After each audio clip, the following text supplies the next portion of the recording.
In a dimly lit study where dust-laden scrolls and weathered tomes whispered secrets of bygone eras, a peculiar manuscript was discovered. The yellowed pages, filled with meticulous Hebrew script, seemed to radiate an aura of mystery.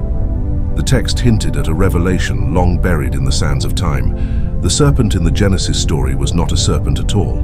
The Hebrew word nachash had traditionally been translated as serpent, leading to centuries of interpretation that painted the creature in the Garden of Eden as a mere snake. However, deeper examination of the original text suggested that nachash held multiple meanings, each imbued with its own layer of significance. As the story unraveled, it became clear that understanding these meanings would unveil a truth far more complex and enigmatic. The word nachash in Hebrew can mean serpent, but it also has other connotations that are often overlooked. In ancient Hebrew, words were rich with layers of meaning, often carrying mystical or symbolic significance. Nachash could also mean to practice divination or to whisper secrets. This dual meaning hinted at a creature that was more than just a snake. It was a being with knowledge, perhaps even a messenger or a sage. As the implications of this realization sank in, the story of Genesis began to shift. The serpent that tempted Eve was not merely a creature of the animal kingdom, but a being capable of speech and cunning, a being with an agenda. This opened a floodgate of questions. Who or what was this nachash? What was its true nature? And why had this knowledge been obscured for so long? In the heart of the Garden of Eden, the lush, verdant paradise where every plant and animal thrived in perfect harmony, the presence of the nachash became even more significant. This being, endowed with knowledge and the ability to communicate, approached Eve not as a deceiver, but as a revealer of hidden truths. The fruit from the tree of knowledge of good and evil symbolized more than mere disobedience. It represented the awakening of consciousness, the transition from innocence to awareness. Eve's interaction with the nachash was now seen in a different light. The dialogue between them suggested a profound exchange, a moment where humanity was offered a choice to transcend its initial state of naivety. The nachash was not simply tricking Eve, but was challenging her to question, to seek understanding, to evolve. Exploring further into the word nachash, its connection to divination revealed another layer of complexity. In ancient times, divination was a respected practice, a means to commune with the divine and gain insight into the unseen. The nachash, in this context, could be viewed as a guide or an intermediary, bringing messages from beyond the physical realm. This interpretation cast the Genesis story in a new light, suggesting that the serpent was a conduit for divine knowledge. This interpretation was supported by other biblical texts where serpents were associated with wisdom and power. For instance, in the story of Moses, the staff that turned into a serpent was a symbol of divine authority. The nachash in Genesis could similarly be seen as a bearer of sacred wisdom, a being whose true nature was far more exalted than a simple reptile. Another intriguing aspect of the nachash was its possible connection to angelic beings. In some ancient Jewish texts, there were references to beings known as seraphim, which were often depicted as fiery serpents. These celestial entities were considered high-ranking angels, guardians of divine knowledge. The possibility that the nachash in Genesis was a seraphim opened up a whole new dimension to the story. If the serpent was indeed an angelic being, its role in the Garden of Eden took on a greater significance.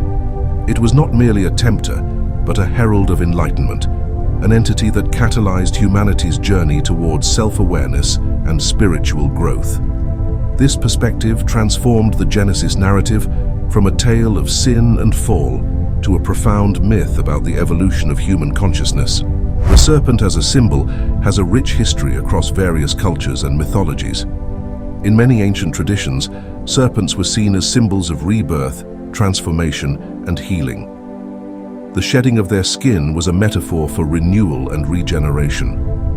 In this light, the nachash in Genesis could be interpreted as a symbol of transformation, a catalyst for the pivotal change in the human condition. This symbolic interpretation aligned with the broader themes of the Genesis story. The act of eating the forbidden fruit was not just an act of disobedience, but a necessary step in humanity's journey. It marked the transition from a state of blissful ignorance to one of knowledge and responsibility. The nachash, as a symbol of transformation, played a crucial role in this process, embodying the dual nature of enlightenment, both its promise and its peril. Another fascinating angle to consider is the connection between the nachash and the divine feminine. In many ancient cultures, serpents were associated with goddesses and feminine energy. They were seen as symbols of fertility, wisdom, and the cycle of life and death. This association adds another layer of meaning to the interaction between Eve and the nachash. Eve, the first woman, was not merely a passive participant in the Genesis story.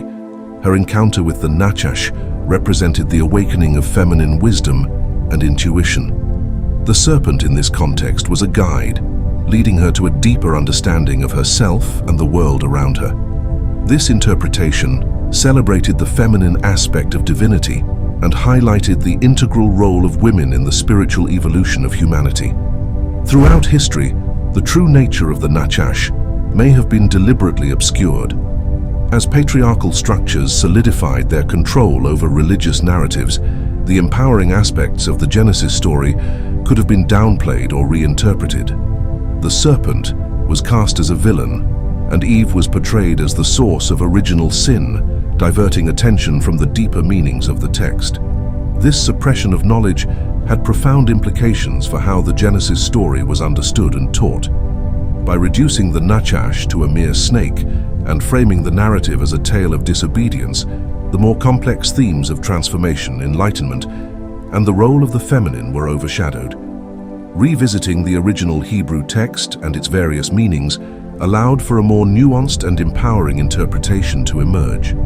The revelation that the serpent of Genesis was not a serpent but a being of profound knowledge and significance has far-reaching implications for modern readers.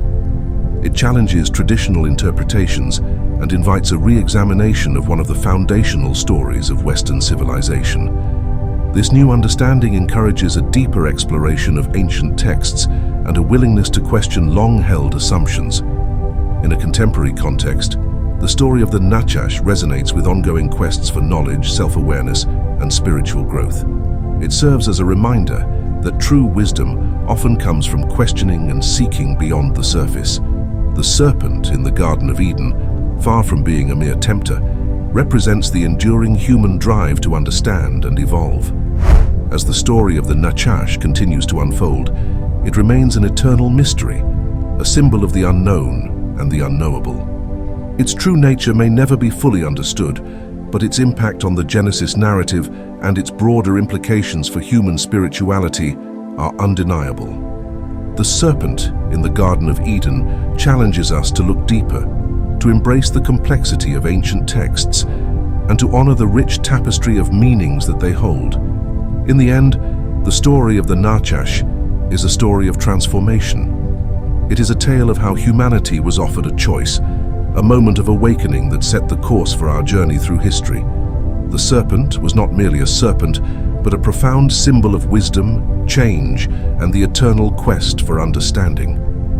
As we continue to explore and interpret these ancient stories, we are reminded of the endless depths of human knowledge and the boundless potential of the human spirit.